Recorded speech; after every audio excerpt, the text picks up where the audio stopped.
Case For, a Baseball Hall of Fame podcast. I'm your host, attorney and baseball fan extraordinaire, Russell Christian. Fans of the podcast know I love to explore the intersection of baseball with music, popular culture, and the law. And today's episode is a very special one that goes deep down the rabbit hole of baseball and the law. My guest is author, professor, historian, attorney, and judge Lou Schiff, a professor at Mitchell Hamlin School of Law, where he teaches a popular course entitled Law and the Business of Baseball. Lou has co-written several books about baseball with frequent collaborator Robert Jarvis, who's also an attorney and law professor. Their 2016 book, Baseball and the Law, Cases and Materials, was the first casebook on baseball law taught in law schools and earned the 2017 SABR Baseball Research Award. Their most recent offering, and the subject of today's episode, is Attorneys in the Baseball Hall of Fame, a collection of biographical essays, which celebrates the 11 attorneys who have been inducted into the Baseball Hall of Fame. Lou and Robert enlisted help writing the book from a murderer's row of attorneys, authors, and law professors. And yes, for all you savvy baseball fans out there, I used that term murderer's row because that was the nickname of the legendary 1927 Yankees. And the book features a chapter on Miller Huggins, the manager of the 1927 Yankees. It's a great read, and without further ado, let's hear Lou Schiff discuss the book, Attorneys in the Baseball Hall of Fame. Lou, great to have you on the show. Russell, thanks. Thank you so much for having me today. Really appreciate it. Thank you. Why don't you tell us a little bit about yourself and your background? My background, as you can tell by my accent, I'm from the Northeast originally, Brooklyn to be exact. Wouldn't be tough to nail that down. Sure. Grew up on Long Island as opposed to in Long Island. If you're from Long Island, you grew up on Long Island. Grew up on Long Island, came to Florida when I was a senior in high school, and then went to the University of Florida, started as a music major, and graduated there with a degree in journalism. While I was at the University of Florida, I worked 2 seasons for the Fort Lauderdale Yankees in Fort Lauderdale, where my family was living. Worked for George Steinbrenner for 2 years, and I got ready to graduate. He offered me a job with the big club in New York. Wow. My father said, go to law school. I turned down George Steinbrenner for a job in the PR department in New York, went to law school in Minnesota at Hamlin University School of Law in St. Paul. Over the years, I saw Mr. Steinbrenner several times, had some nice conversations with him, but I'm glad I took the law route.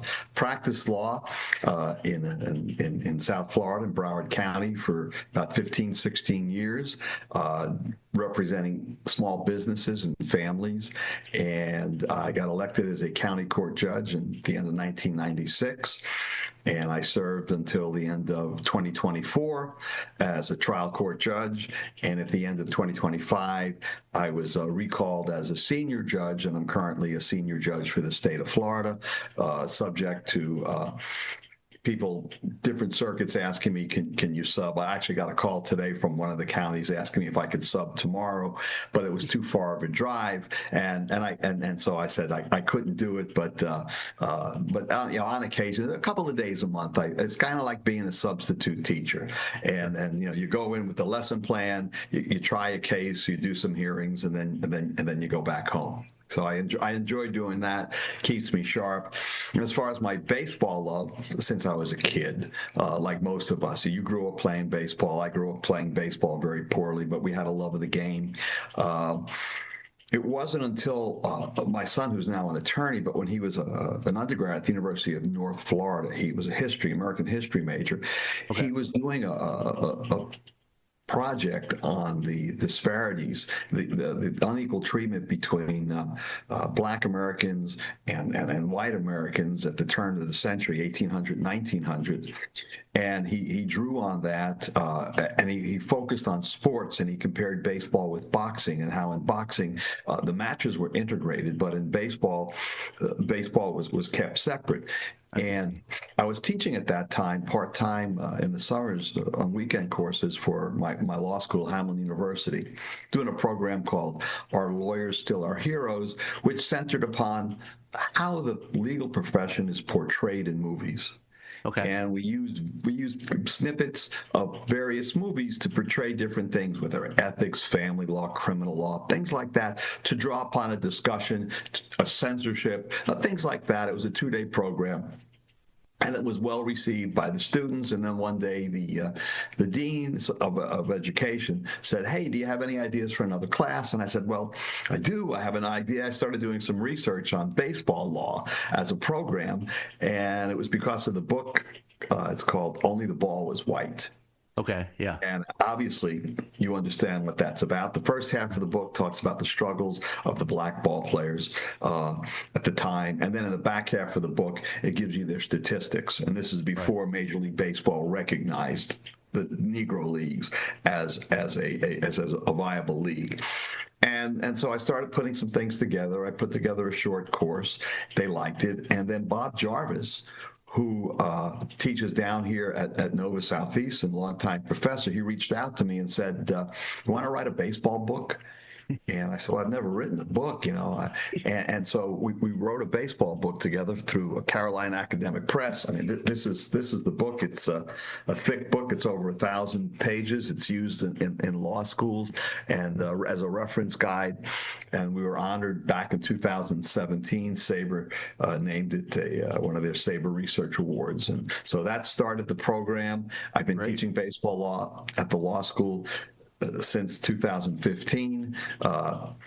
Not to interrupt you, but I couldn't read the cover. Is that Baseball in the Law, Cases and Materials? That's what it says. Yeah, it's hard to see. That's Carolina Academic Press, Baseball in the Law. Yeah, I recognize the cover from the Amazon. There you go, from Carolina, from Cat Books. There we go. Yeah, it's a thick one. There you go. It's thick, yeah. One reviewer said that you can do curls with the book, which you can probably. And then we got into this other project with Attorneys in the Baseball Hall of Fame. When Bob and I finished the first book, he said, "You got an idea for the second book?" And I said, "Yeah, this is what I want to do. I want to write a book about the attorneys in the Baseball Hall of Fame."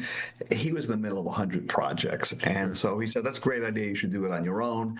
I didn't have time. I was a full-time judge. And then I know that feeling. Yeah, 4 or 5 years ago, he said, "Hey, you still want to do that book?" I said, "Yeah." I said, "But I can't do it by myself. I got to have help." So he helped. He really put together the cast, the folks that we co-wrote with.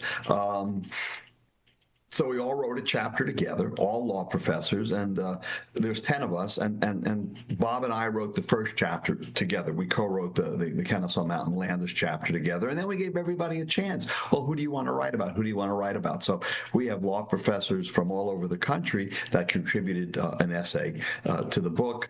And what makes, I think, the book easy to read is Bob is meticulous when it comes to detail. He's probably written 25 books, and he sent out a rubric, for lack of a better term, and this is how he wanted each chapter to read, so that when you read the book, you read it with one voice. And when you read the book, you don't have to start at chapter 1. You can start with whoever you want, because it's just a series of essays, and it's worked out well, and the book has been very highly praised. I'm very proud of that. Recently, the Mississippi Sports Law Review gave it an excellent review. The American Bar Association Journal gave it a nice review. Maryland Bar Journal gave it a nice review. I know the Arkansas Bar Journal is going to come out with a review in June, and Florida Bar News. It's been well received in critical reviews, as well as newspapers and magazines. So it was a fun project. No one's getting rich from this project. If you've ever written the book before, it's no one's getting rich, but it was just a really great exercise. And our publisher on this is McFarland, and they've just been great in helping us with the book and all. And so it's just been a lot of fun, and I get to meet new people like you, and I've talked all over the country on Zoom, talking about the book and attorneys and law, and it's just a great intersection, baseball and law. It's fascinating. And while we're talking about baseball and the law, you mentioned the Mississippi, it's the Mississippi Sports Law Review. You sent me the article, which I read, great article. We were talking about it a second ago. William W. Barry III wrote a great law review article called Play Ball, The Stories of the Hall of Fame Attorneys. And it's a great review of your book. It's a summation of all the different characters. I shouldn't say characters, but all the different Some of them people. really are characters, Yeah, Russell. some of them are characters. Some of them are characters, absolutely, without a doubt.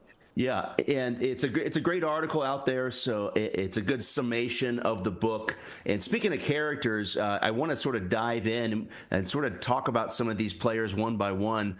I wanted to start with Hughie Jennings.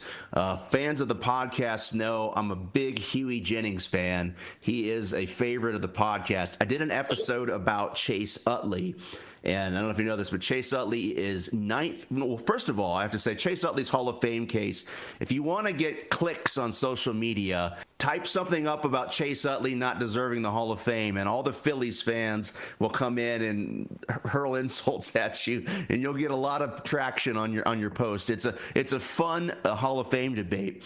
But Chase Utley, when I was doing my reviews and research for his episode, I found out he's ninth all-time in career hit by pitches with 204. I promised you I wouldn't quiz you on stats. I've got them in front of me here. And when I was doing my research, I thought 287. Yeah. So I was doing my research. I thought, well, I wonder who the all-time leader in hit by pitches is. It's old Hughie Jennings. And I gave you the number, right? 287? Yeah, 287. Yeah, there you go. Let's talk about Hughie a little bit. Tell me about Hughie Jennings, because I'm a big Hughie Jennings fan, and you mentioned him.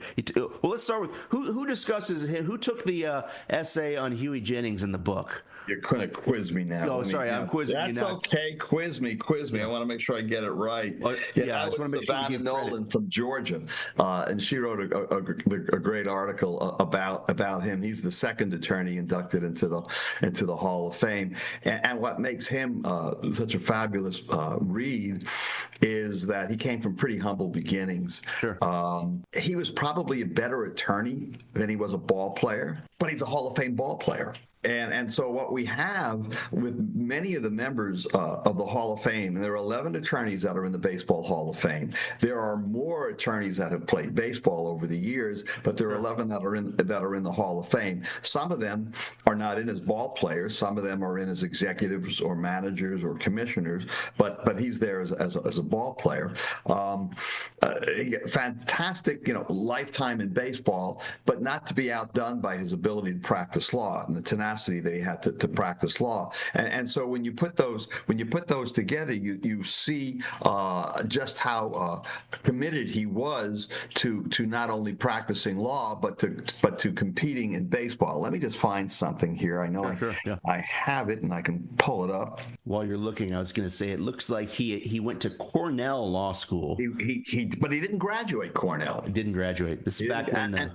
And as you might know, I think you might be aware of this, having practiced law for 15, 16 years, you've been an attorney.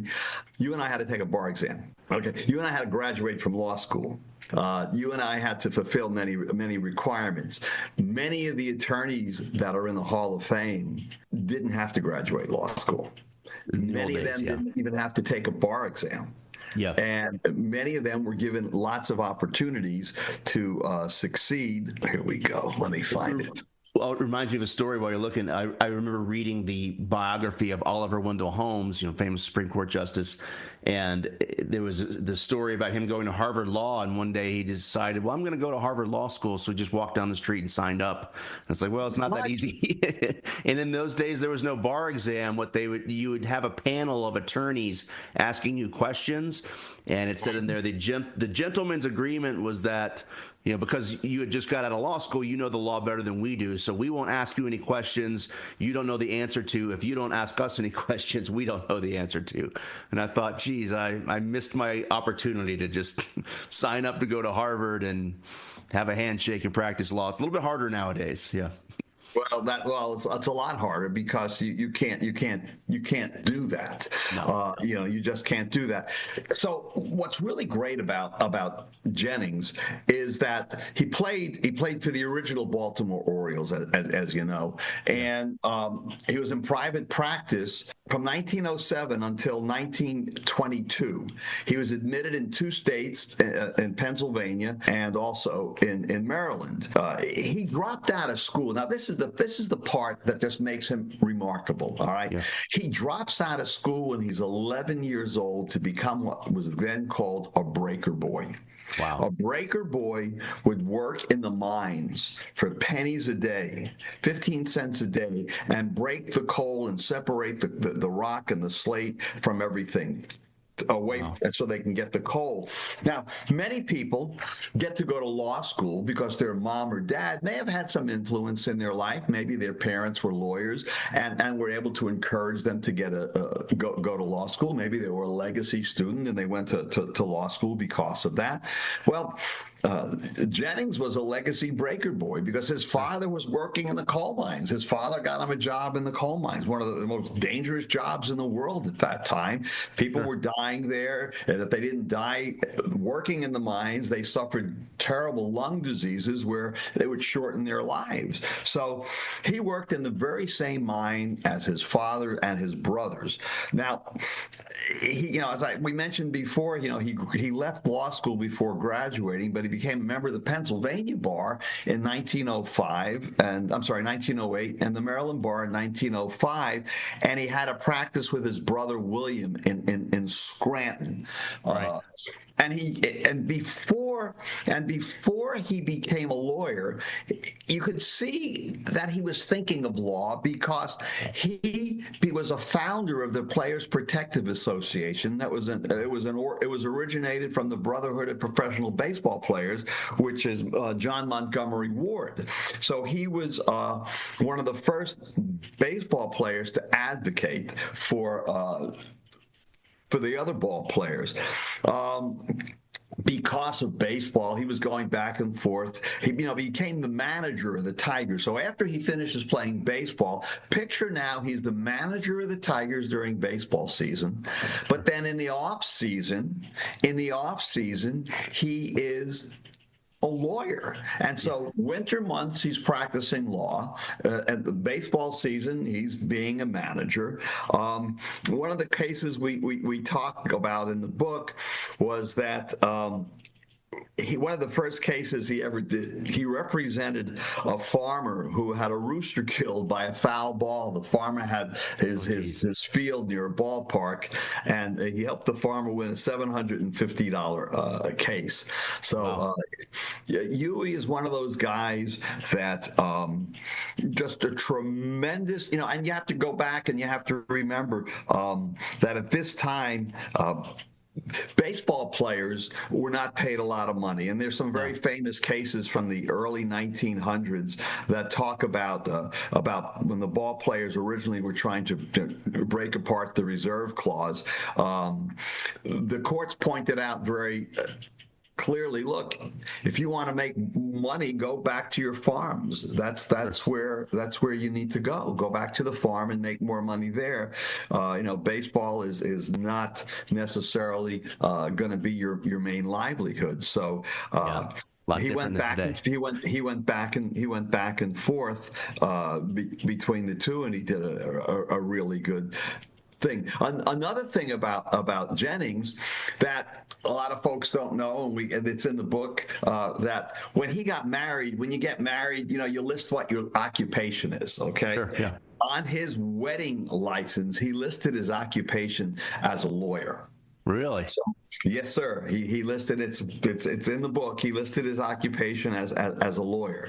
So that's kind of the stuff we talk about Jennings and his remarkable career, both in terms of law and baseball. And we don't really stress the baseball career so much. We really like to try to focus on their upbringing, and in his case, a very poor upbringing, and how he rose and came literally out of ashes of a coal mine to become an unbelievable ball player and one of the finest lawyers in the country. Well, the thing about Jennings I want to talk about, I've mentioned this before on my podcast, my Chase Utley episode. I think it's an interesting intersection of legal strategy and baseball strategy, and that's, he was a player coach for the Tigers, And you wonder, okay, why did someone get hit by a pitch that often? And for those of you who haven't heard my Chase Utley episode or unfamiliar with Hughie Jennings, when he was a third base coach and a player, and when he was a third base coach, he would yell and scream. He would stand on one foot. He had a famous yell called "ee-yaw." He would say "ee-yaw, ee-yaw." He got suspended once for blowing a tin whistle in a game. And if you know anything about nowadays they still throw at guys, but even as recently as the 80s, you talk to players in the 80s, they say, if you show off a pitcher and a home run, you were getting thrown at. Certainly in the 1900s, yelling "ee-yaw" as a guy's pitching and blowing a tin whistle, you're getting thrown at next time you're at the plate, and you're probably getting thrown at the second time you come to the plate and the rest of the series. And Jennings, they say that he was fearless at the plate, and he was like, fine, you want to hit me? I'll get a free base. So the strategy was there. And I think of, you probably remember this from private practice, you're working with attorneys, and you're like, I know this person, and they're easy to get along with, but I'll be darned if they aren't being a stubborn SOB right now, and that's their job. Their job is to be an advocate for their client and to be difficult, and we have to I usually don't curse on my podcast, but I have a joke. I say sometimes the lawyers said, sometimes we're professional assholes. That's our role sometimes, is we have to advocate, and we have to take that hardline position sometimes if necessary. Now, you have to wear a lot of hats as an attorney. Absolutely.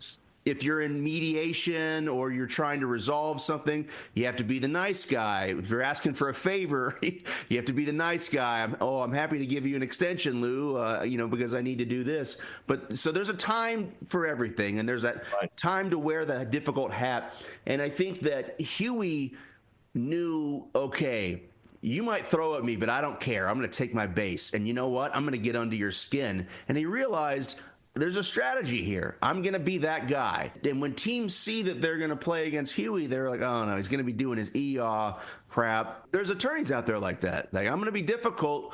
That way, when I make my settlement offer or whatever, it's a take it or leave it, and I mean business. So that critical, analytical, strategic mindset was there. And I think the mindset is similar to what you have to experience in litigation. And I'll end this by saying, I usually say when you get to law school, you probably remember this, I felt like there was sort of two camps. Half the people there were either jocks or former jocks or sports fans, or the other had nothing to do with sports, but you got a lot of people that were into like chess, Dungeons and Dragons, card games. And I thought the common theme was strategy. If you want to be an attorney, you want to be in the law, especially a litigation attorney, you need to have a strategic mind. And for that reason, I would say baseball is by far the predominantly most favorite sport of attorneys. At least I remember when I was in law school and attorneys I know. I think for that reason, because there's some action, there's some violence, so to speak, but it's such a chess game in terms of the pitches, what pitch to throw and the bases and everything like that. So I could see when you hear the story of Hughie Jennings through the filter of knowing he was a successful litigation attorney, it makes more sense, because my immediate thought was either he's crazy or he's a genius strategist. And you're talking about Wikipedia. Connie Mack called Jennings one of the 3 greatest managers in history for a lot of these different reasons. Did Connie Mack put himself up as 1 and 2? Probably. Well, he said along with John McGraw and Joe McCarthy, according to this. Okay. Well, yeah. So, but I'm sure, he had some other thoughts too. So anyway, I love talking about Hughie Jennings, and I'm glad Hughie Jennings was talked about in this book.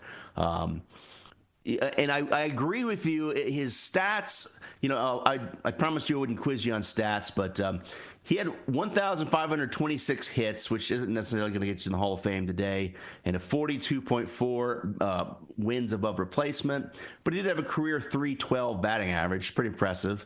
And again, the all-time leader in hits by pitch with 287. Still there.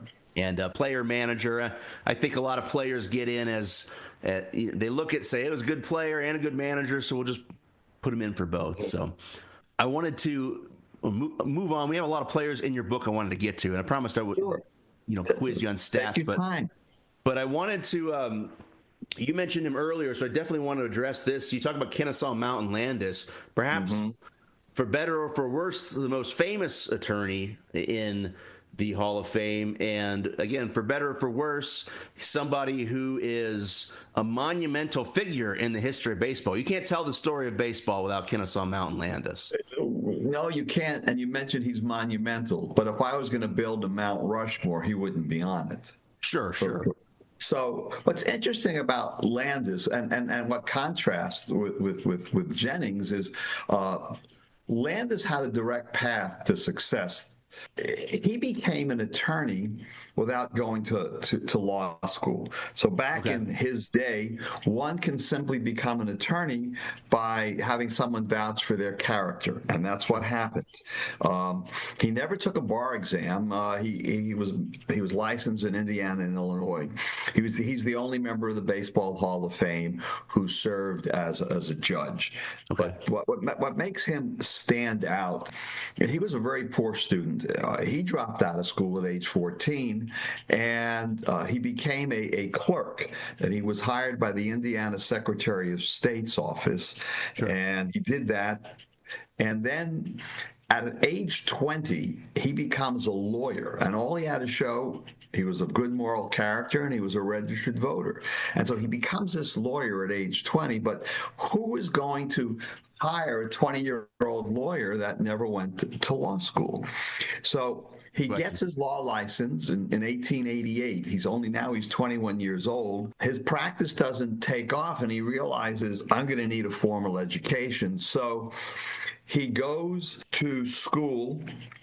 He relocates to Ohio, and he goes to school at Cincinnati College. Now, what Professor Jarvis and I uncovered through our research was that Landis did not graduate from the YMCA Law School, as was reported in an obituary. That myth came about after he passed away.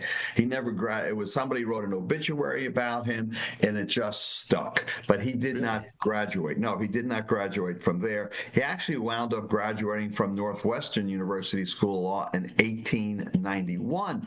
He enrolls in Northwestern. He graduates in 1891, barely passing his last two classes in pleading and real property. And he gets admitted to the bar before he even graduates. So they let him take the bar before he graduates, but he didn't really have to take it, but they let him into Illinois. So Illinois lets him in, and he had some pretty radical views, as we point out in the book. So shortly after he graduates, he gives a speech called The Conservative Man, and he warns his audience about, and I'm going to quote, radical men, extremists, and agitators. He promoted the view that German and Italian immigrants were dangerous. Oh, wow. And that was it. So he has this different thinking, or at the time, and when he gets out of school, he finally goes to Chicago because he had a friend with a gentleman by the name of Walter Gresham, who was a Chicago Federal's appeal judge, and Gresham called Landis the best friend he ever had. So unlike Jennings, who had to claw his way with his brother to practice, Landis is handed this great opportunity it's the connection with Gresham that he begins to really start moving, because in 1893 he moves with Gresham to Washington, and right before that, Landis has a small law practice, and he starts teaching at NU as an assistant. But Gresham goes to Washington, D.C. because Gresham gets appointed by President Grover Cleveland, the United States Secretary of State. That appointment is short-lived because Gresham dies in 1895, so he has to go back to Chicago. And he goes back to Chicago, and he starts practicing law. He serves as a U.S. district attorney. He investigates monopoly practices in the Chicago beef industry, and also, to get along, he accepts, and you'll appreciate this, having interned in the public defender's office, he starts accepting appointments to defend indigent prisoners. Really? Yes, sir. And in the late 1800s, about 1897, he forms a partnership with some of the lawyers he met in Washington. That doesn't work out. He starts to defend transit companies from personal injury cases. And he gets involved, and this is important, he starts getting involved in Republican politics. Sure. He tries one case in front of the U.S. Supreme Court in 1900. He loses. But what's very interesting is, and people may not realize this, like Jennings, who had a brother, William, Landis had two brothers, Charles and Frederick. Charles and Frederick were both members of Congress from Indiana. Okay. And it was through their connections at age 39 that President Roosevelt appoints young attorney Landis to the United States District Court in the Northern District of Illinois. Okay. And so this is where he gets his start.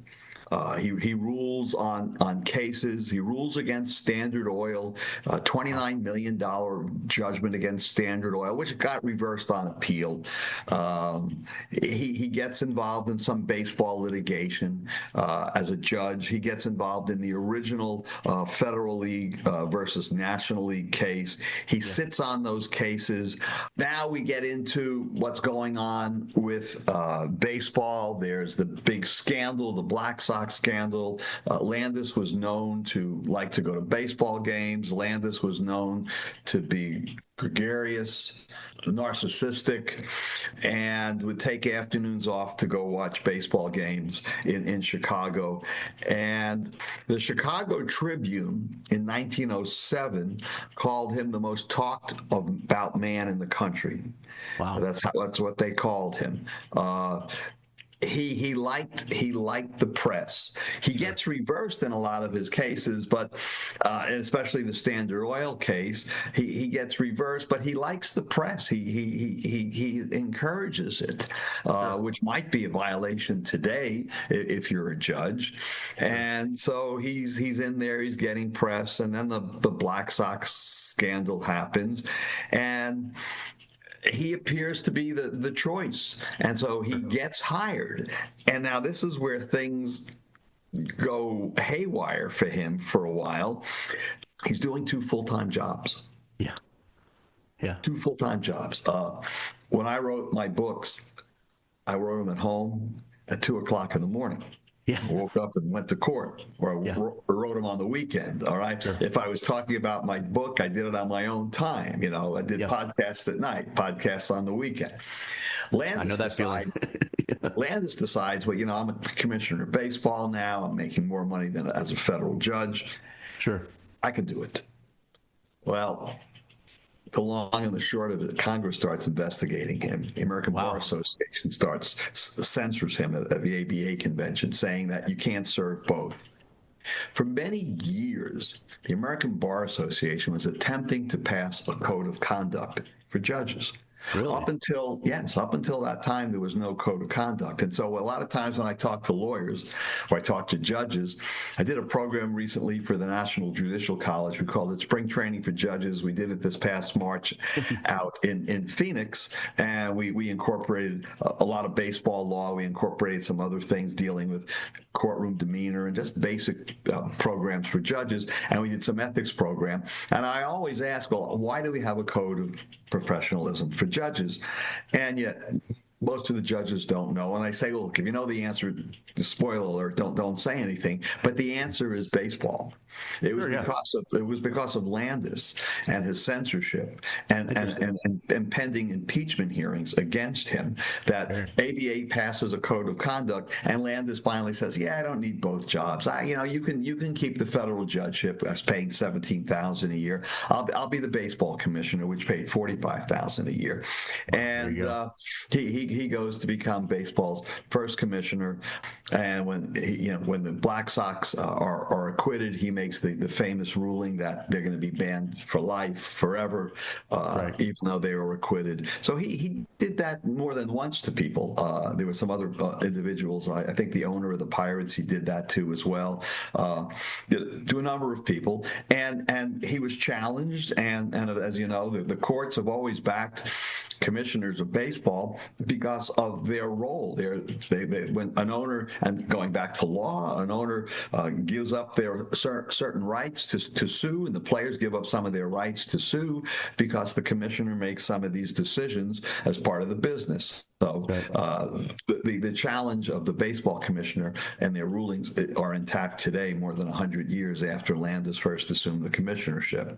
Yeah. Well, you mentioned, as I talk about the history of baseball and Kennesaw Mountain Landis' role, I think it's fair to say, and correct me if you disagree, he's really remembered for two things. One is perhaps his biggest achievement, and the other is his biggest knock on his career. And he's best remembered for really the two things. One is his response to the Black Sox scandal. And if you've seen the movie 8 Men Out, he's characterized in that movie and took a hardline stance against gambling, which was sort of the norm for years, and even that filters into the way Pete Rose was handled. And I think it's interesting and timely now as you see Emmanuel Clase with the Cleveland Guardians, and you're starting to, and I'm sure there's more, you're starting to see gambling. Football players today, and NCAA football players that have allegedly, one player is taking leave to get treatment. There's another scandal that I just saw that came out about some ball player. What a surprise now that gambling is legalized, that ball players are going to get sucked into the problems of gambling. Yes, so a lot of people will look at his firm leadership and anti-gambling stance as helpful to the sport. And in fact, the Black Sox scandal was huge. So that was his biggest accomplishment. Of course, we can't discuss him without talking about the biggest failure of his term as the commissioner. Of course, that was his refusal to integrate baseball, and that's why he was removed from the MVP trophy. And that's especially in recent years, there's been a very large reevaluation of his career, and that was a shortcoming, certainly. And that's mentioned in our essay prominently. Sure. It took Happy Chandler, the former governor from a southern state. Yeah. Kentucky, former senator. He was senator at the time he became commissioner. But it took Happy Chandler to make sure that baseball was integrated. And you're absolutely right, Russell. Kennesaw Mountain Landis had so much time to go ahead and do the right thing, and he just refused to do it. I was always curious, what his reasons were, and it's fascinating to read the stories of the early Negro Leagues and read the stories of Kennesaw Mountain Landis. And I'm curious, did he ever go on the record, or did we have to, piece it from context clues afterwards? Why he made that decision? Was it an economic one? Was it a racial one? It was an economic decision because many of the ballparks that were being used were being rented by the Negro Leagues. Sure. So this gets us to another member of the Hall of Fame in Larry MacPhail Sr. Sure. He writes this report on why baseball should remain segregated. Okay. And he writes this report, and he basically says, and I'm paraphrasing, that don't keep copies. It gives the reasons why. Sure. Well, Branch Rickey, another attorney, who is in the Hall of Fame, he's one of the ones that kept that report. And that's how we know about it. And it was a combination of Chandler and Branch Rickey that, and there were others as well. They're not the only two, but we're talking about members of the Hall of Fame that were attorneys. So you have two members of the Hall of Fame that are attorneys, anti-integration, and two members of the Hall of Fame that are attorneys that were in favor of integrating baseball. And so even the men in the Hall of Fame, the executives and the managers and the commissioners opposed each other. This group, my guess, if you put the 11 members, if we can get all 11 members in the Hall of Fame, the attorneys, and put them in a room, some of them wouldn't talk to each other. Sure, yeah. And it's interesting, people get into the conversation about, players. It's a slippery slope to say, if you could take a player out of the Hall of Fame, who would it be? But it seems like the common answer to that question is usually Cap Anson. For that reason, he was a staunch segregationist. And it's like, He's in the Hall of Fame. So, but I wanted to mention Kennesaw Mountain Landis for the reason you just brought up. You took the bait because I knew the Kennesaw Mountain Landis conversation would lead to three other people. You put it on a tee for me. You threw me a softball. I teed it up. I appreciate that very much. Thank you. Yeah, that leads to three other people that are mentioned in the book, and you mentioned before: Branch Rickey, Larry MacPhail, and Happy Chandler. Right. And you really can't talk about, and what's interesting is that you can't talk about one without talking about the other because of how their lives intersected. Exactly. And you can almost imagine them, being attorneys, and if they were practicing law, being on opposite sides. And to use your example, as you started out, what you were explaining, that they might not have been the nicest of adversaries. Yeah. I think that's fair to say. Fair to say, yeah. I want to get to, I know we have a lot of time, a lot of people to cover in your book. Another commissioner that suspended some players for gambling or gambling-related activities, and that's Bowie Kuhn, who famously gave Mickey Mantle and Willie Mays lifetime suspensions for being, I think, greeters at Caesar's Palace or something like that. And for that reason is not necessarily the most popular figure, but I think he gets a bit of a bad rap. And I'll preface this. We were talking earlier. I was a graduate of Ave Maria School of Law. I was the last class to graduate when I was in Michigan. And Bowie Kuhn was on our either board of governors or board of directors and was friends with... He was on the board of trustees. Absolutely, he was. Board of trustees, that's it. Yeah. Talked about with reverence at our school, but tell me your thoughts. I don't know a lot about his legacy other than his Michigan connections and him suspending Mickey Mantle and Willie Mays, which doesn't earn you any points with baseball fans. So Professor Manriquez wrote his chapter, sure. and I'll give you some quotes. One of the quotes she says, and I can say what I really enjoy about what we did in this book. Some folks had said to me, "Oh, you're going to write puff pieces about these guys?" No, we're not writing puff pieces. What our goal was to portray these attorneys as attorneys and how they impacted society. Okay, and how their legal degrees did whatever their legal degrees did.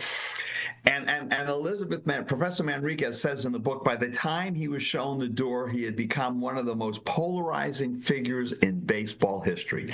Wow. That's a direct quote. Did you ever read his book, his autobiography, Hardball? No, I haven't. Well, it's a tough read, and the reason why I say it's a very difficult read is because when you read the book, he doesn't take blame for too much. Okay, he doesn't take blame. He was a very smart man, all right? Sure. And let's give him credit first. In the University of Virginia School of Law, okay? He was in the U.S. Navy in the Student Corps right at the end of World War II. He was in private practice for 19 years before he became commissioner, and then after being commissioner, he was in private practice as well. He selected some very poor people to go practice law with after he was a baseball commissioner, and we can get into that in a couple of minutes. And he lost some pretty big battles, including a battle with Melissa Lutke, who was the reporter from Sports Illustrated who had sought equal access under the 14th Amendment to be able to report from the locker room.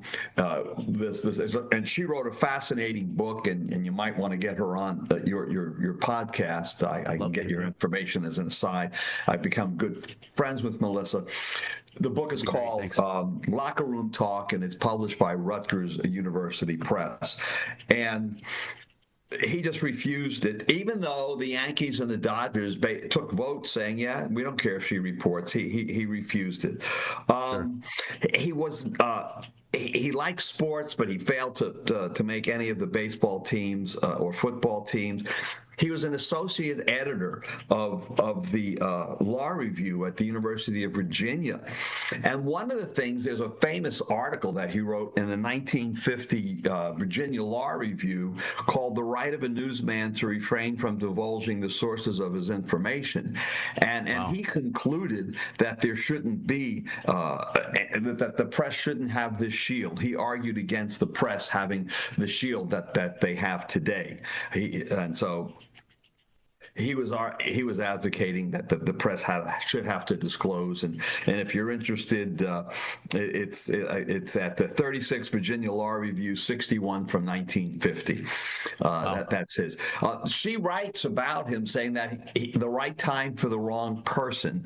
He lost support of the owners in the late 1960s when things were going sideways with the commissioner before him. They felt that he was the right guy at the right time. So when he came in, he had established himself as a person that can actually be trusted. He had worked for the National League. He had done work for the National League, and he, became the commissioner. As a team, which I think is very interesting, he worked as what they called a scoreboard boy. For the Washington Senators, and that's the kid that used to turn the numbers around from the outfield. Very cool. He got paid $1 a game from that. Yeah. His reputation grows. He's now working in this. Well, one of the things that's really amazing, we'll talk about a member of the Hall of Fame that's an attorney, and maybe a future attorney that could be a member of the Hall of Fame. Really? So in the 1960s, 1964 to be exact, the Milwaukee Braves wanted to move out of Milwaukee and out of the state of Wisconsin, and they wanted to go to Atlanta, where they are now. Very familiar with this story. I grew up in Atlanta, Braves fan. Okay, but here's what a lot of people don't know. Okay. In 1966, when they're having this trial in Wisconsin, a young Bowie Kuhn gives an opening statement for the trial, and who does he cross-examine? Okay. Take a guess. I'm throwing out, think of the time, we're in Milwaukee, and I've told you that it's a member of the Baseball Hall of Fame who's an attorney, and he's cross-examining now somebody that might be a future member of the Hall of Fame that's an attorney. Maybe, a future member of the Hall of Fame who's an attorney, maybe Tony LaRussa? Well, no, he's not an attorney, but somebody that might be. I apologize. This person is not an attorney. Oh, Hank Aaron? He's not an attorney, but a future member of the Hall of Fame. I'm guessing Hank Aaron, star for that'd be my guess. Bud Selig. Bud Selig, really? Okay. Yes, because at that time Selig was a local businessman who was working to keep the Braves in Milwaukee. I should have made the Milwaukee connection. And I made the mistake by saying he was an attorney, and he's not. Bud Selig was not an attorney. Yeah. But he certainly, could be in the Hall of Fame. He has problems. Kuhn has problems, and it all starts in 1969. The owners offered him a 1-year contract. He wanted more. He started fighting with them as soon as he got his contract. At age 42, he becomes the youngest commissioner. He keeps the job for 15 years, but he had a lot of problems. At the start, the Seattle Pilots are a team for one season, and a week before the season starts, they leave Seattle, where Bud Selig buys the team out of bankruptcy. In 1977, Kuhn rejected the National League's attempt to expand, although he said okay to the American League. He's involved in some lawsuits. He's involved with, famously, Curt Flood. Yes. And Curt Flood is an interesting story in respect. So there's a very famous letter. Curt Flood writes Bowie Kuhn a letter, and it starts out with, "Dear Mr. Kuhn," and he tells him why he believes that he should be let go and out of his contract, and why the reserve clause shouldn't apply to him. All right? Right. "Dear Mr. Kuhn." Bowie Kuhn responds to Curt Flood's letter with, "Dear Curt." They gotta remember the times. People call each other a lot by their first names, but the times, nobody called anybody by their first name publicly. It was Mr. This, Miss That, Mrs. something, or Miss, or whatever your title was. So, showing. When I read that letter and I talk to my law school class about it, I always show them the letter and I point out the blatant disrespect from the get-go. Sure.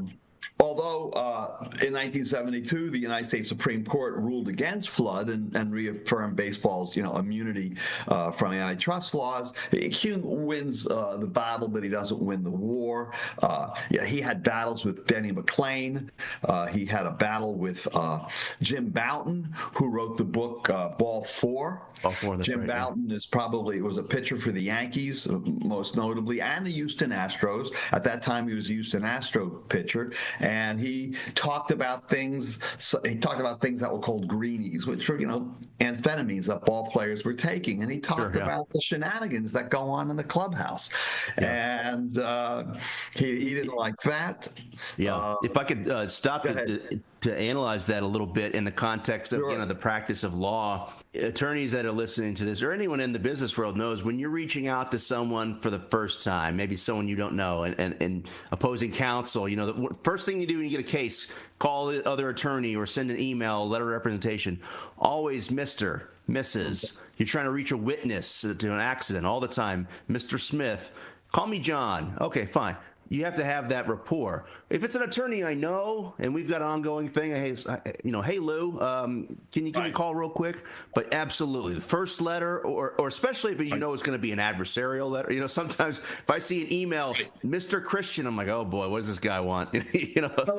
Once you get into court, you're not going to refer to that person in front of the court by their first name. Even if that's the best friends, you're going to refer to them as Mr. or Ms. somebody or other. Exactly. I've got a case. One of my best friends out here is a co-defendant's attorney, and when we're in motion practice, or if I'm writing a letter to memorialize something, if it's on letterhead, it's Mr. Smith. So the fact that Bowie Kuhn, anyone in the business world should know better. Certainly an attorney should know. When you say "Dear Kurt," that is. Here's some of the other dumb things that he did. Okay, this is all on his watch. Okay. Sure. Work stoppages. First work stoppage in Major League Baseball history, April 1st to April 13th, 1972. They lose close to 90 games. You go 1973, the next year, more disruptions. The owner locks out players during spring training. 3 years later, another owner's lockout for 17 days during spring training. 1980, 4 years later, the players' strike for only about 7 or 8 days. Spring training is canceled. And then in 1981, there's a players' strike. They lose over 700 games, all on Kuhn's watch. There's chaos. Kuhn refused to go to the games in which Hank Aaron was going to go hit 715 home runs. Wow.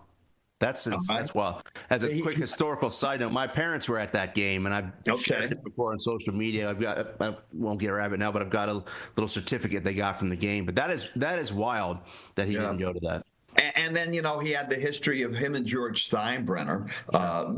He didn't get along with George Steinbrenner well, and he was constantly, in battles with him. And then Peter Seitz on Kuhn's watch in 1975 struck down baseball's reserve clause in the McNally and the Messerschmitt case, where Seitz' decision was upheld by the courts and free agency became part of baseball for the first time since the 1890s Player League.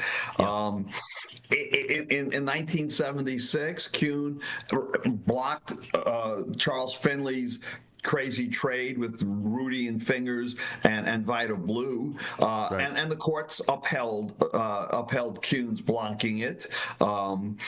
Finley called Kuhn the village idiot, so you can see the trust of the owners is wearing down. And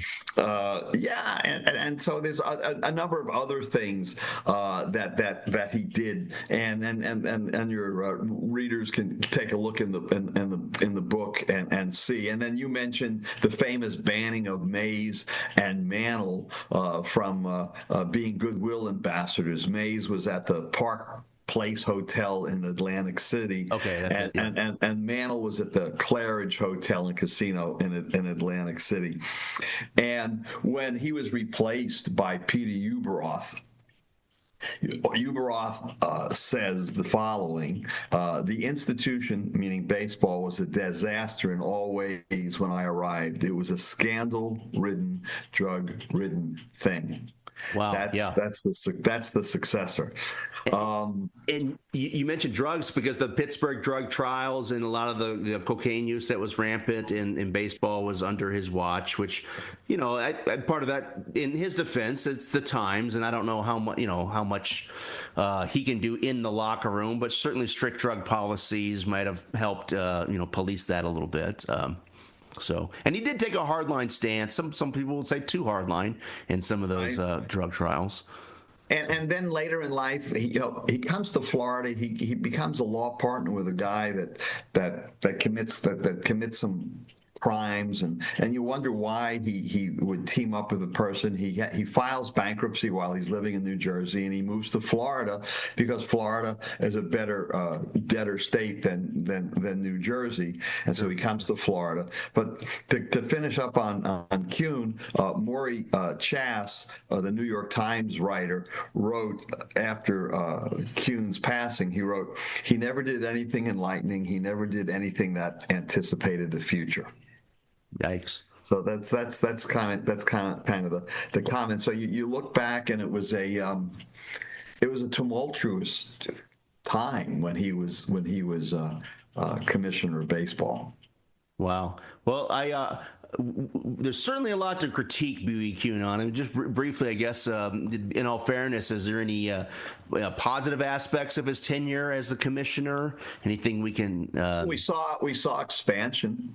Sure. We saw the beginnings of expansion. The National League expanded. Eventually, the Expos came on in '69, as did why can't I think of the other team? But the baseball went to and we went to divisional play when he came on. Obviously, he was a skilled attorney.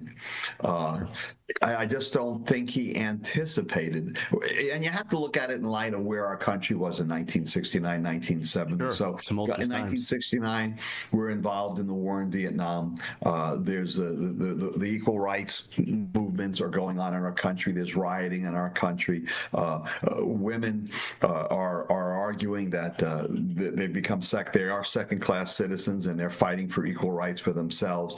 And he keeps making these wrong decisions. He keeps instead of making decisions that could benefit people in general, he took hardline approaches to maintain the status quo, which in the end didn't benefit him or benefit baseball. Sure. Maybe he wasn't the right man for the times. I know I grew up a cradle Catholic, as they say, and they use the term transitional pope sometimes. They say, well, this person's going to be the transitional pope, and maybe he's someone that in a different era, just stay the line. There's nothing going on, but there was a lot going on tumultuous in the country and in baseball during his tenure, but there's always going to be changes, and you have to be adapting to those changes, and that's another thing we can talk about now. He's not really in the book, but the current commissioner of baseball, I think if you're going to knock him, in fact, he might be too innovative, the current commissioner of baseball. But I have to give him credit for trying to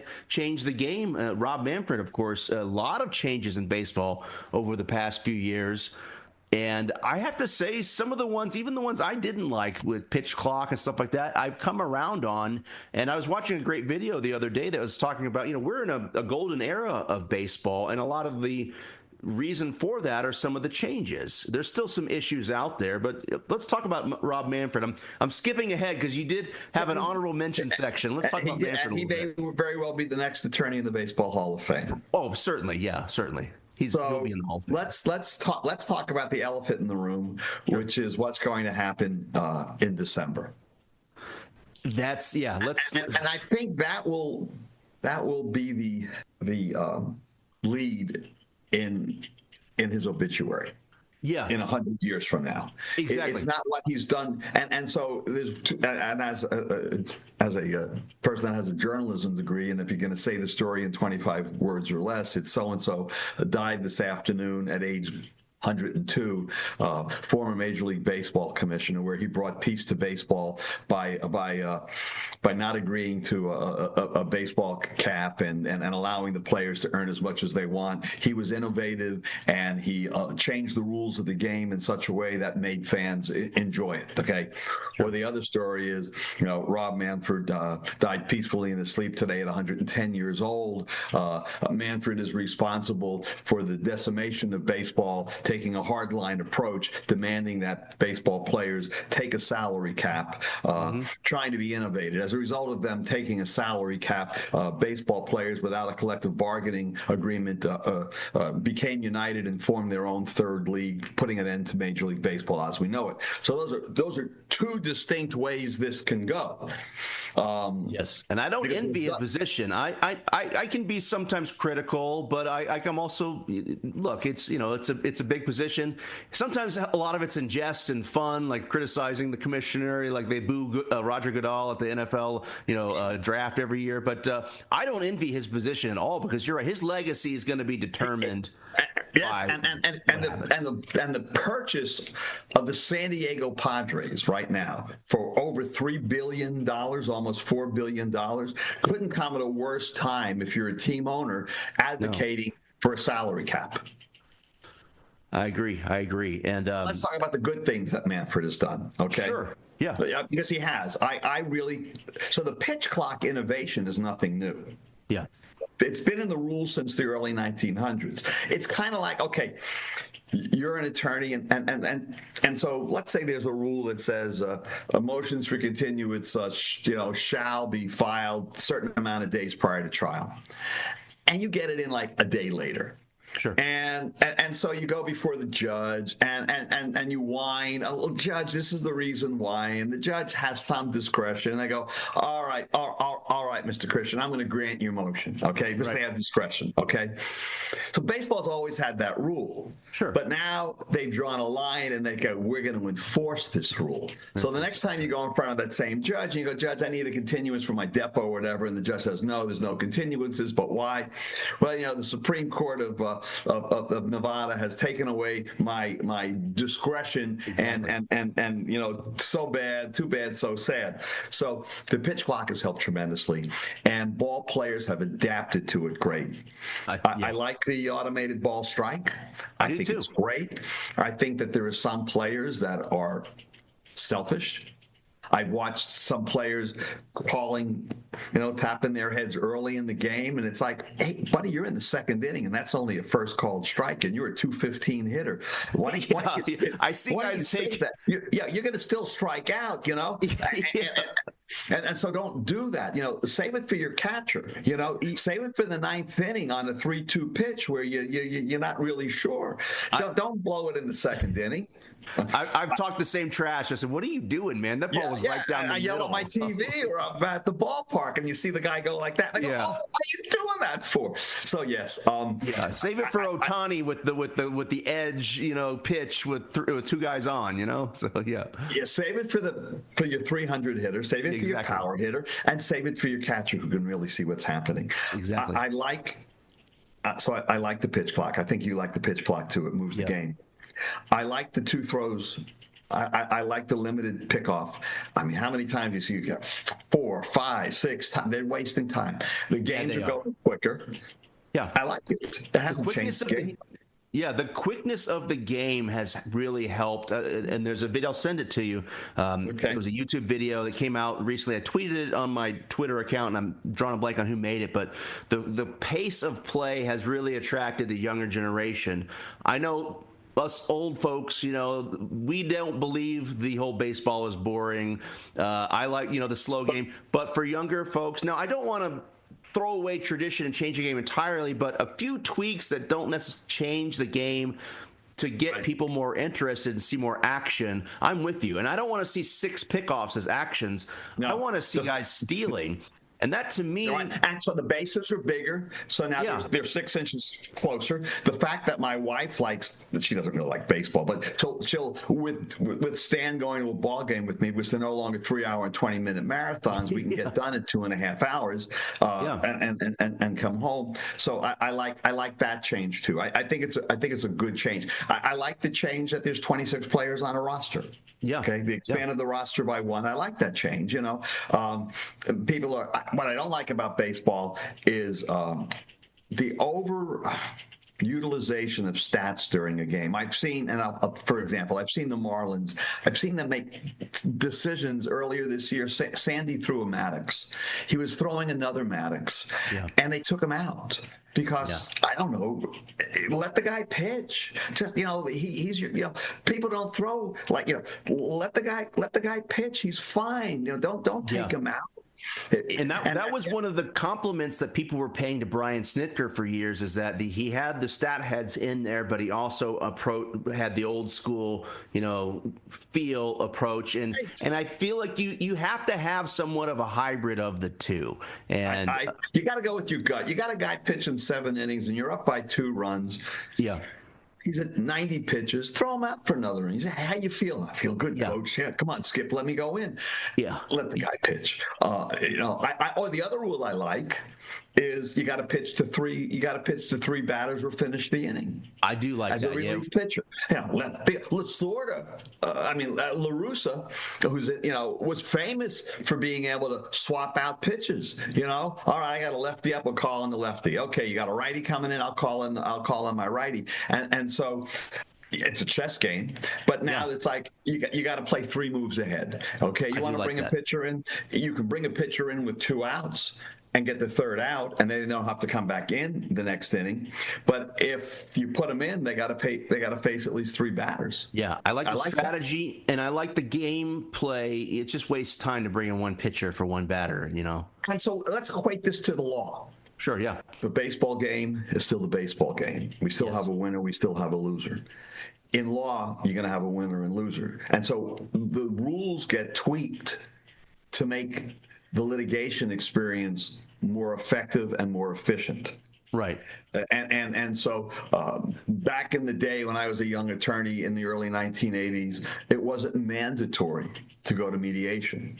Sure. Back in the day, in the early 1980s and 90s, people didn't do mediation or arbitration. So cases dragged on and dragged on. Discovery has changed now. There are no Perry Mason moments at trial. No. Motions for summary judgment, for those who are lawyers that are watching, are granted much more now than they used to be. So the rules have changed to move along the efficiency of our court system. Private judges are now allowed in some states, including Florida. So rules change in order to fit the situation, but it's still the same Constitution.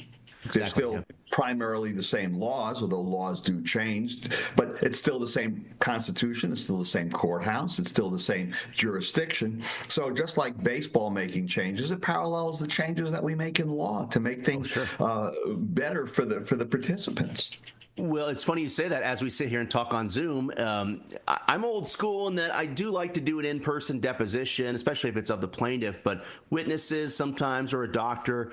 It used to be more difficult before 2020 to do Zoom depositions. I remember we used to use Skype and it wouldn't work, but the relaxing of rules with regard to electronic Zoom communications, also with electronic signatures on documents. When I first started practicing, as you remember, you always had to have a wet signature. So you'd have to have your client come in the office and drive across town and sign stuff. I've been practicing so long, we used a hammer and a chisel. We handed it on a big piece of stone when I started practicing. And we did have dial telephones. I think we did have some push-button phones at the time.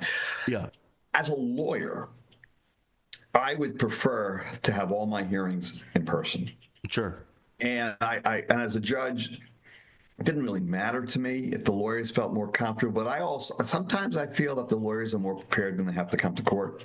Sure, absolutely. And out here, you can appear for motions by Zoom, and it's sort of this unwritten rules of baseball. If it's important, if it's my motion for summary judgment or I'm opposing it, I go in person. If it's a status check hearing, I'm usually by Zoom. And I'll tell you a funny story. We have in Nevada discovery commissioners. So discovery matters get heard before the discovery commissioner, and it's like a judge for discovery magistrate issues. Sure. Yeah, and I used to dread going there Tuesday morning, and if someone filed a motion to compel, you'd sit there and it'd be a 2.5, 3 hours until they called your thing. It's a rite of passage.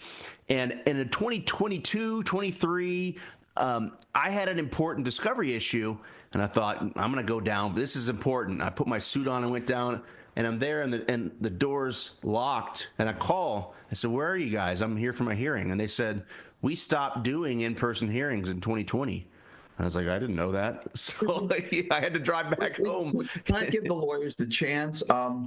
Much of our work, especially status conferences, we're all on Zoom. Because it's a 5-minute conference, and to use the Yiddish term, you shouldn't have to schlep to a courthouse for a 5-minute conference and drive 40 minutes one way to get there. It's just not fair. This is one of the things, changing the rules to fit the situation. Why have to drive round trip for a 5-minute status conference? It doesn't make sense. Now, if you feel lawyers are dragging their feet and they're obstructing each other, you might ask for an in-person hearing. But it's a 5-minute hearing. Are you ready for trial? What do we need to do? What do we have to clear up? I'll give you some more time to get your discovery done. I'll see you back in 60 days, and we'll do it again. And so it's helped out. And again, it goes to the changing of rules. We take advantage of. I would never be able to talk to you.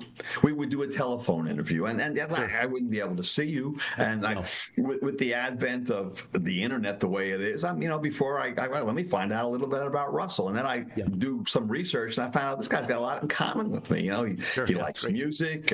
I thought you went to school in Florida, but I got that one wrong. But you see, you get to meet people in ways that you've never met people at all.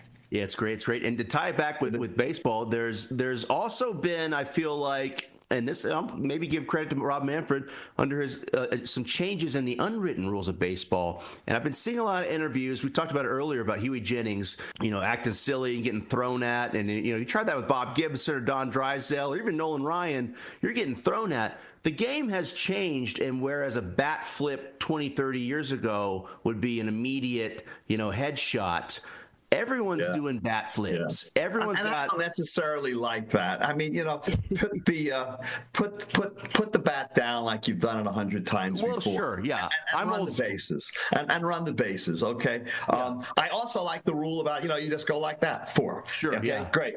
And the replay rule is great. Earl Weaver would be out of a job. Bobby Cox wouldn't know what to do with himself. If and for those listeners that don't know, Earl Weaver, the manager from the Baltimore Orioles, who never disliked an umpire to argue, and the same with Bobby Cox, got thrown out of more games, I think, than anybody else, more than a whole season's worth of games.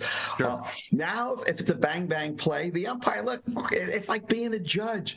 If I get it wrong, then I'll get, then a court of appeal will review what I've done, and I'll get reversed. I'll apologize to the lawyers nicely. Oh, I'm sorry, I got it wrong. But that's the nature of the game.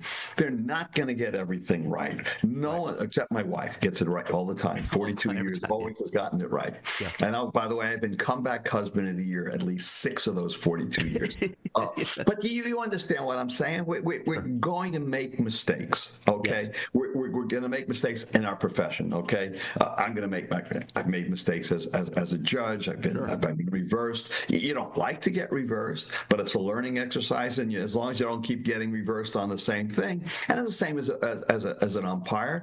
If you're getting reversed continuously on bang plays, then you've got to think about, well, why am I getting reversed on bang plays? Am I not focused on the right part of the base? Am I not looking? Another rule that I like is the Posey rule at home plate. Yeah. Of course, it was the Marlins that hurt him. I apologize to the San Francisco Giant fans, but It's a good rule. It keeps the game safe. The sliding into second base, Pete Rose wouldn't know what to do with himself either. No.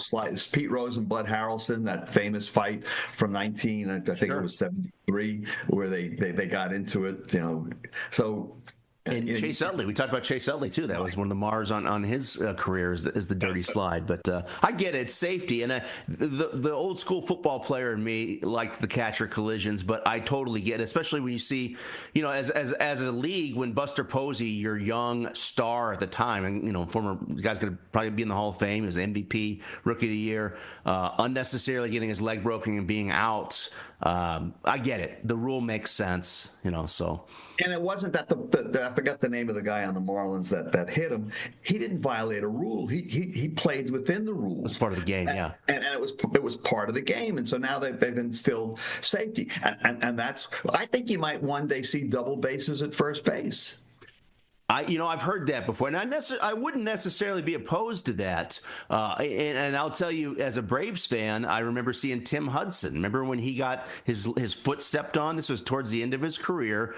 He maybe was he could have been on a Hall of Fame path. He had to play a few years, but he was having some really good years at the end of his career with the Braves. And I forget who it was stepped on his foot and his ankle, and it didn't end his career. I think it ended his Braves career. I think he came back with the Giants after that, but he wasn't the same.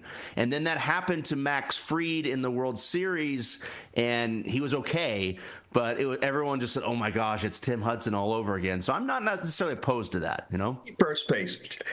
And I think the other thing that it would prevent are these collisions going down the line. If a player knows that they can step on a base in foul territory, then they're going to run towards the base in foul territory, as opposed to that. And then there's always a discussion, and it's discretionary with the umpire. Well, how far outside the line did he go? And now you have a clear baseline, and you're running to the darker of the two bags.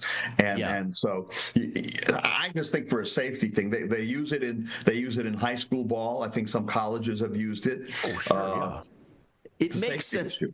To your point, it doesn't change the game. It's still the same distance to first base. You still have to touch the base, and the timing is exactly the same. It's just instead of stepping on the first baseman's foot, think of Freddie Freeman, the star at first base. God forbid someone steps on his foot, or Shohei Ohtani. All these stars getting their foot stepped on. Nobody wants to see that. It's like the rule with batting helmets. Okay, it used to be that ball players didn't need a batting helmet. Then I think it was Pee Wee Reese of the Dodgers, when they were playing a game in Cuba in the 1940s. They put some tin in their hats because they had gotten hit the day before. Yeah. And then players, I remember as a kid in the 60s, they fought that. Oh no, you ball players, that's you're not macho if you put a helmet on. And then they put the helmet on, and then of course the helmet came with the ear flap, and then now because of Stanton getting hit in the face, now the helmets have the little face guard, and then a minor league first base coach got hit in the head and was killed, so now all coaches have to wear helmets. It's a safety issue. It's safety. It makes sense. It's an absolute safety issue. Jason Hayward getting hit in the face too from the Braves. That was, and he was. I don't think he was ever the same afterwards. But anyway. And so why not? If we can have rules, which are our regulations, bringing that, the intersection of baseball and law, because we're a very rule-oriented society, and of all the sports, baseball is the one that has been around the longest and follows very rigid rules. If it makes it better for the game and it makes it safer for the game, then why not institute it? It doesn't change the outcome of the game, and it's fair for all. I'm with you. Yeah, I'm with you. And I wanted to touch on it real quick. You talked about the pickoff attempts and the stolen bases. I loved the 80s. First of all, I grew up, so as a kid, I remember. But the 80s was stolen base central. Vince Coleman, Tim Raines, Ricky Henderson. To me, stealing bases was exciting, and that Moneyball had its pros and its cons, and one of the things I didn't like was that Moneyball didn't value stolen bases, so stolen bases almost disappeared. And I'll give Rob Manfred credit for saying, hey, stolen bases are exciting. The bases are bigger. The pickoff attempts are less. And what have we seen just in the past few years? Shohei's 50-50 season, Ronald Acuna's 40-70 season. It's fun. Ellie De La Cruz, who's got speed and power. And now I don't know if he's going to do it, but Jazz Chisholm's claiming he's going to be a 50-50 guy. I'm like, good luck, buddy. But people are wanting to steal bases again. It's a way to get your name out there. 246 hitter. What's that? Jazz is a lifetime 246 hitter. Yeah, he talks a lot, but he's fun to watch. He's exciting. We'll see if you get there, Jazz. Real quick, we're running short on time. As I'm talking about Ohtani, I can't talk about Ohtani without one player that's mentioned in your book, and that's Monte Ward, who is a player and manager and pitched a perfect game, I believe the second perfect game in baseball history. Is that? I think it was, right. Yeah. So you're going to ask me about two-way players? Yeah, well, I was going to say Monte Ward. I noticed, I promised I would quiz you on stats, but he won 164 games as a pitcher and had a 2.10 ERA and was a 275 hitter with 867 RBI. So there was more. People say it's never been done before. I did an episode on a guy named George Von Haltren. There were a lot more two-way players way back in the old days of baseball. Of course, none of them are doing it, I think, as good as Ohtani is. But Monte Ward then went on to become a lawyer. I don't know if you want to chat about him real quick. I just had to mention it because he's a two-way player. So the question that I got asked a couple of days ago was, who do I think the best two-way player is in the history of baseball? Okay. With the controversy being, is it Ohtani? And we don't have any videos to watch Monte Ward. But I can tell you that I would say it's Monte Ward. Okay, all right. I could be wrong. I'm just one person, and this has nothing to do with law. It's just one fan's opinion. Sure. And all he did. So maybe, and I'm probably influenced by the fact that he went to law school simply because he got traded from the Providence Grays to the New York Gothams. He didn't want to go. Okay. And he tried to fight it. And this is how Monte Ward, the lawyer, came to be. And so upset with the trade, he goes to Columbia Law School. He gets a law degree. He gets a PhD in philosophy as well. And he winds up, starting the first Players League, which succeeded for 1 year, but then again it collapses. Wages go up, but they don't have ballparks to play the games in. They're playing the existing leagues to rent space, and so that was just going to collapse eventually. And he winds up being this absolutely incredible lawyer, has a successful career in law, so successful that at one point he moved out to Long Island, to Mineola, and they wanted him to run for like a justice of the peace, but they decided not to run him because he was fairly new to the area. But there are newspaper accounts, and I mentioned it. It's mentioned in the book by our authors that he was considered to run, I believe, as a Republican for justice of the peace. Times were different then. We can compare, what's a 320 batting average in 1900 as opposed to 320 today? There are no 320 hitters today. Sure. Very few. It's strikeouts, home runs, and doubles. Players look at a guy like Luis Ariz. I don't know why people don't give him more credit. I got the pleasure of seeing him play for that one season in Miami. He generates excitement. He gets on base. He moves the lineup along. I like small ball. I like a player that when he gets up, he's not going to strike out. And if you don't strike out, that means you put the ball in play. And if you put the ball in play, it means somebody has to field it, somebody has to throw it, and then somebody has to catch it. And there's always a chance that one of those things will not happen. Yeah, I've noticed it's a generational gap somewhat, especially on social media. The Lewis arise amongst the younger generations that were weaned on Moneyball, where batting average isn't as important as on-base percentage, WAR, other sort of things. They don't care that he's got these batting titles. And a lot of the old school guys like us are like, yeah, but do you know how hard it is to win the batting title? And just watching it, take away the numbers, I love watching him. He's got a smaller, lighter bat, and he's so quick. And you see some of these pitches, he'll get in trouble. It's 0-2 or something, and all of a sudden he just whips it, and he's not a power hitter. He does a little dribble, what's the old saying, hit them where they ain't, and it's like, how did he hit that ball out of the zone over there, opposite field? I'm like, that guy is a wizard with that bat, and it is absolutely amazing. It's and so I'm a small ball kind of guy. Yeah, me too. First guy gets up, second guy bunts him over, third guy hits it. But it's a video game era. Yeah. So I didn't have video games. We played in the street. But the video game era is everybody wants to hit a home run or a double off the wall. And so that's what we have. Doubles and home runs, doubles and home runs. And it gets frustrating. You get guys that strike out 30% of the time. Look at Ted Williams. The guy never struck out. Yeah. Well, perfect example too. Look at Kyle Schwarber. Kyle Schwarber. There's been a lot of talk on social media. If he stays healthy, he'll probably get over 500 home runs. He's struck out over 200 times before. I had a trivia question on my Twitter. Nobody in the 20th century struck out over 200 times. And there's been, I think, 24 guys in the 20th century because it's the three true outcome mentality. And Kyle Schwarber, I don't remember his batting average off my head. I think it's like 250. He strikes out a ton, but he'll probably get in the Hall of Fame. He'll probably get 500 home runs and get in the Hall of Fame. Right. And I wouldn't be, upset with that. He's a great player. He hits the Schwarbombs, but it's just the era that he's playing in. He's a 220 hitter, leading off and hitting home runs. Yeah. Well, that's another thing that's changed is having your home run hitter bat first. The lead off. Yeah, it used to be give me your shortstop who can look at the field and place a bunt and wind up on first place, and then jiggle off of first base and then get a single, an opposite field single by the next guy because they vacate the whole. Oh, the other rule that changed that I like is the shift, the limited shift. I do too. The players cheat as much as they can, but it's no longer the old McCovey shift where there's three guys on one side of the diamond, and they just basically leave the other side. But what used to frustrate me as a fan, I don't know if that frustrated you, Russell, is that everybody's on one side of the field, and this guy just won't put down a bunt. Just put a bunt down. Yeah,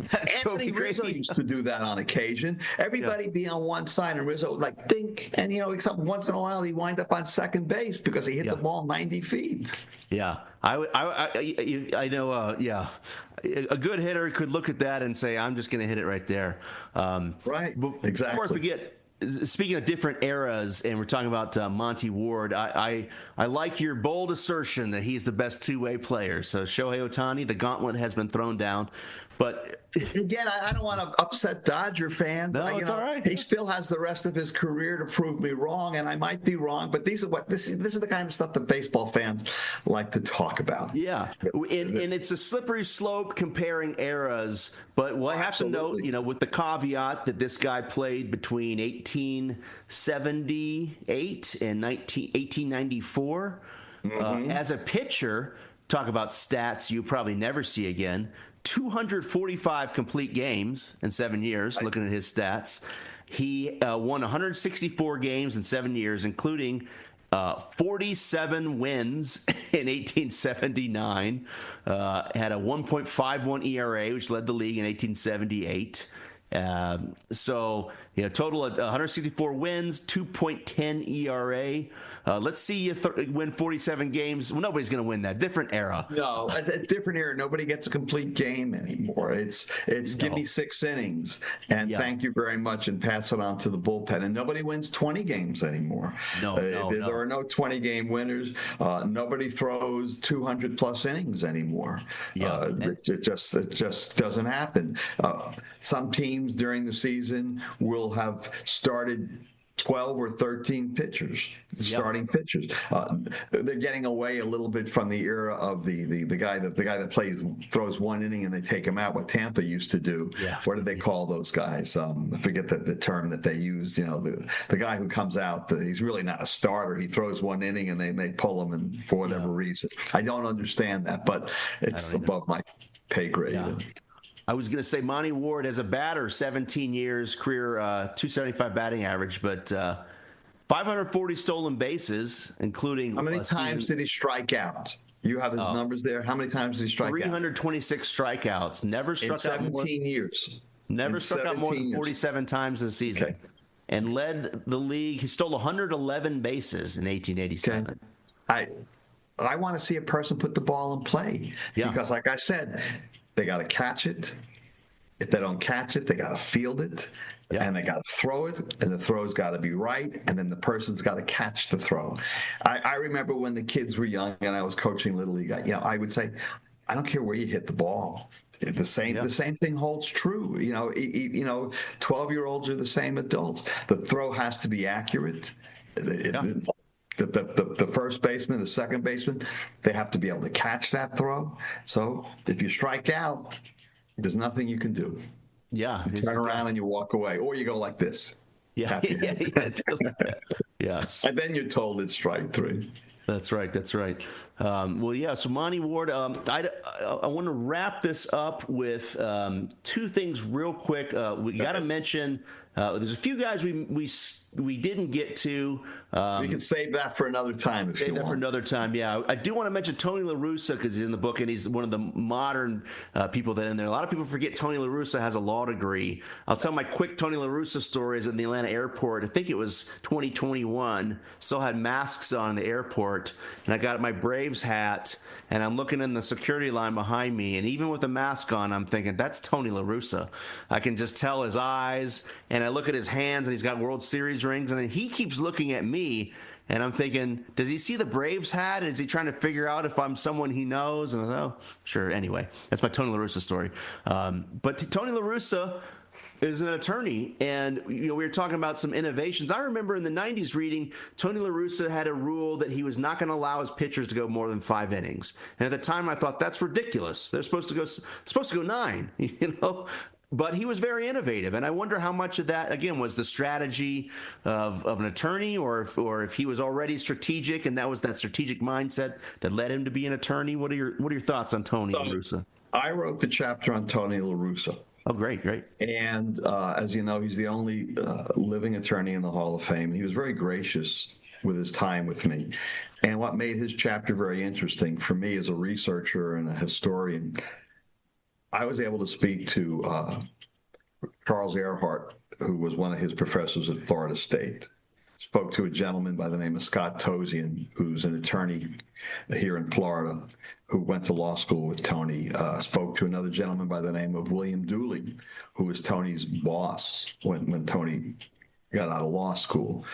Spoke to Mike Veck, who is Bill Veck's son, and he told me. And then I also spoke to a gentleman by the name of Robin Fusion. Robin was a AAA pitcher, but he was on one of Tony's staffs as a coach, and it was Tony who convinced him to go to law school.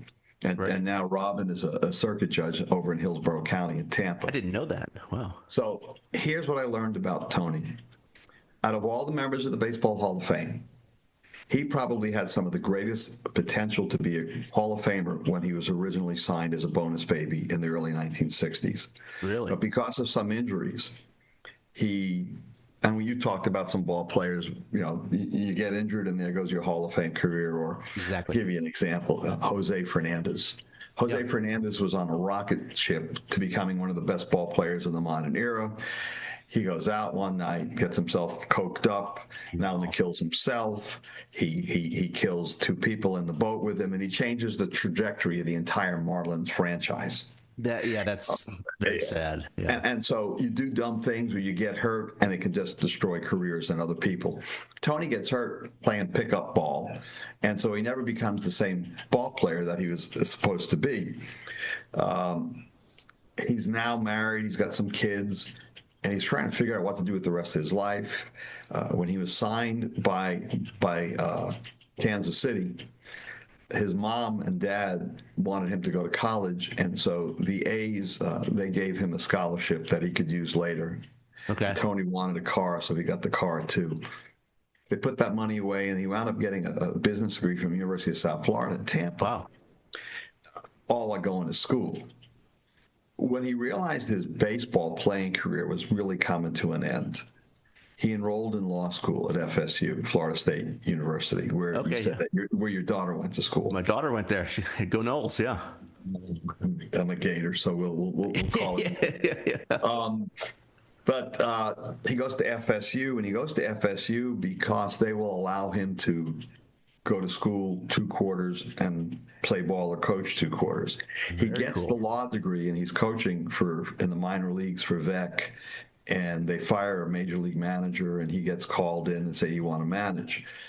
He goes to manage, and Bill Veeck liked the fact that he had a law degree. Yeah. And it was that law degree that launched his major league career as a manager, because as Tony told me, that if he wasn't going to be a manager, he would have been a litigator, because he took this so seriously. But the legal degree is what honed him in on decision-making and how to analyze things. Sure. And he was a ferocious law student, graduated in the top of his class. Oh, I didn't know that. Wow. Top of his class. Well, he wasn't number one, but he was in the top of his class. Sure.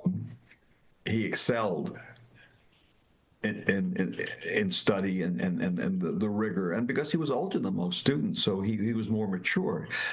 You and I went to law school pretty much right out of college. You went to high school, you went to college, and then you went to law school, and then you go practice. That wasn't his trajectory. His trajectory was high school, play baseball, get a bachelor's degree while I'm still playing baseball, juggle a family, pay for the kids, do all these things. Oh, and by the way, now I have an opportunity to go to law school with my baseball career is coming to an end.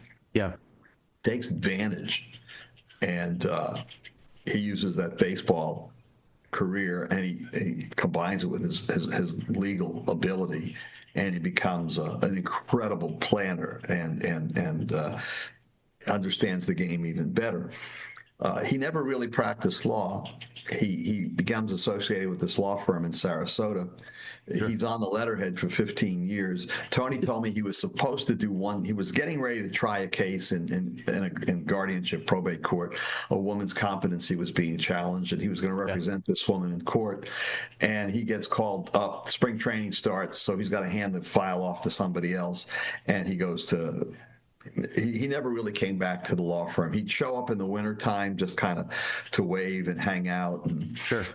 And he didn't practice law. He never made it into a courtroom in all the years. And as Bill Dooley told me, he goes, after about 15 years, Tony was a member of the bar for Florida, Tony took inactive status. Not that he quit, but he paid his dues, but he wasn't coming back, so they took his name off the letterhead as an associate. But but it was the law degree that got him to become the major league manager that he becomes. There's a great video if your listeners want to get to it. There's 2. One is from Elon University. Okay. Their law school. He did, and that's in the book. He did this great interview with them. He was invited to speak, and you can look it up, Elon University Law School, and Tony, you'll find a good YouTube. And then he did an interview with the Baseball Hall of Fame. They have a podcast, and he talked in that interview. And that interview was published right after our book was published, so it's within the last 5 months. And he talks about how he managed and how important his law degree was, and how he managed like 18 different innings. It was pitch by pitch, batter by batter. You can hear the gears grinding in his head, and he used his legal training and background. Like when you're an attorney, you ask a question, and you don't ask a question because you don't know the answer at trial. You ask the question because you know what's going to lead to next. Exactly. You got to set it up. And that's the way he managed, he pitch by pitch, batter by batter, to do that. And so, an extraordinary career that he had as a manager, and it was the legal degree that put him there. Fascinating, very fascinating. Well, I'll wrap up too. I want to mention a couple things. You mentioned a lot of lawyers that aren't in the Hall of Fame but were involved in baseball, and the one I want to talk about is Moe Berg. I knew you were going to talk about Moe Berg. Yeah. Everybody wants to talk about Moe Berg. Certainly. Yeah. I had Chuck Brodsky on the podcast, and he's got the wonderful song about Moe Berg, and we talked about Moe. But give us your take on Moe Berg. I saw him play. My father saw him play. Really? Cool. My dad's favorite team was the Giants, the New York Giants. So he grew up a Giant fan because his grandfather was a Giants fan. And all that's how this works. His grandfather was a Giant fan, took him to Giant games at the Polo Ground, even though they lived in Brooklyn. And he became a Giants fan. And then I became a Met fan as a kid because I grew up on Long Island and they were the closest team. And I moved to Florida in high school, and then the Marlins come into being, and so I become a Marlins fan. And my son is born, my daughter's born, so they become Marlins fans only because their father's a Marlins fan. And now I have a grandson who's not yet a year yet, but he's being clothed in Marlins attire. That's how it works. So, and they don't have a choice in the matter. They're given clothing as a child. You don't have it. You don't have a choice. It's like that you don't have a choice. But Moe Berg, his fame was that he could speak all these languages, and that he was a spy for the United States pre-World War II. And when they were barnstorming in Japan prior to World War II, he was over there taking tourist videos, giving them to the War Department. And The Catcher Was a Spy, a great book. Yep, I'm reading it right now. Are you reading it now? There's a great there's two movies about him. There's a great documentary that was made a few years ago as well about his life.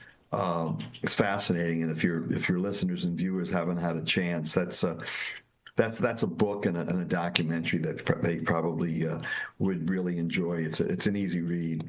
Sure, yeah. There's 1,000 good and interesting stories about Moe Berg, a catcher, went to law school. One I'll just mention briefly, spoiler alert, but if it interests you or the listeners, you'll like the book about Moe Berg, the famous German, I don't know, is it physicist or I just say scientist. I'm not a math science guy, which way we got into the law, but we got Heisenberg. Absolutely. Right, Russ. I couldn't do math or science, so I went to law school.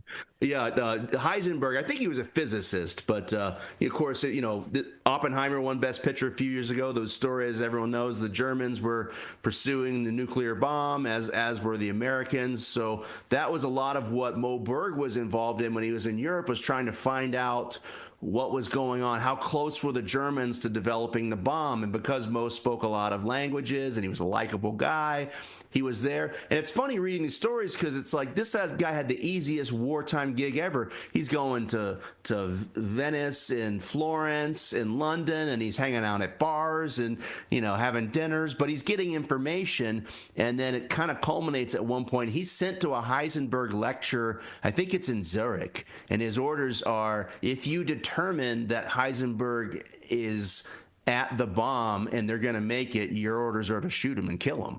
And he's got a gun with him, and he listens to the lecture. And spoiler alert, if you've seen the movie Oppenheimer or if you've read about history, the Germans, they weren't very close to having the bomb. So he came back and said, no, they're not close at all. So that's scary. That's kind of fascinating.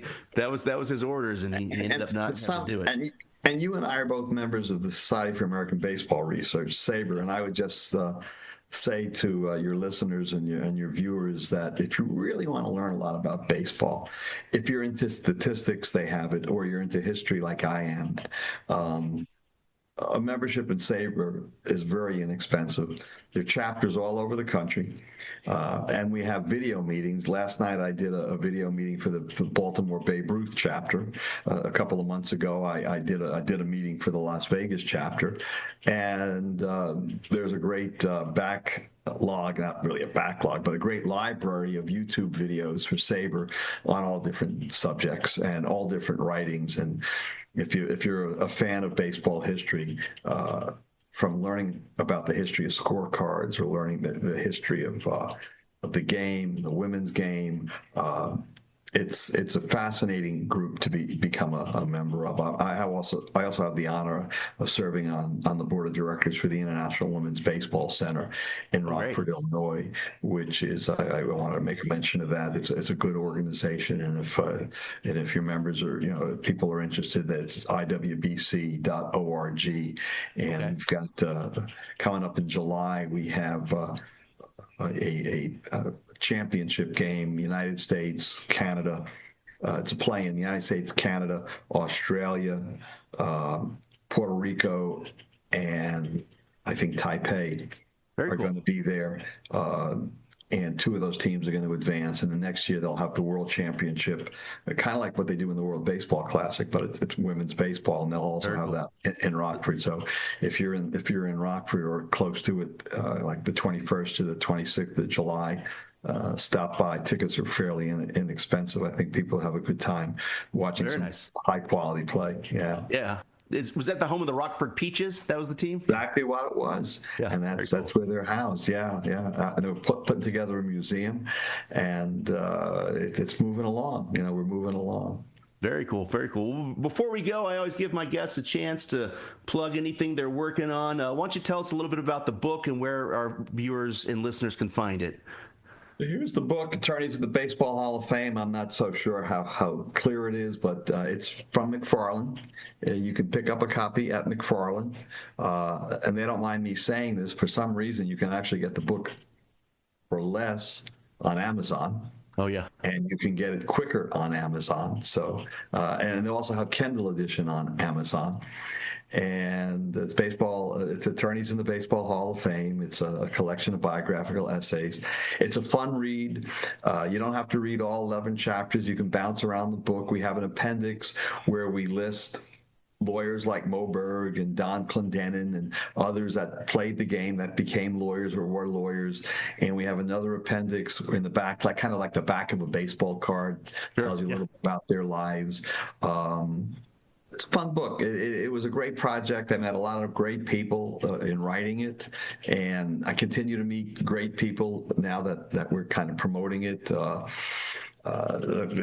not going to become a millionaire on the proceeds of the book. It was just a fun project to do, and I loved every minute of it. Every sleepless hour, every 4 o'clock in the morning. I can't believe I got to get up in 3 hours. Kind of truly, if you've ever written, you wind up, and for those who research like I do, you start off researching one place, and then you wind up down a rabbit hole, and 3 hours later, you're just so deep in the rabbit hole.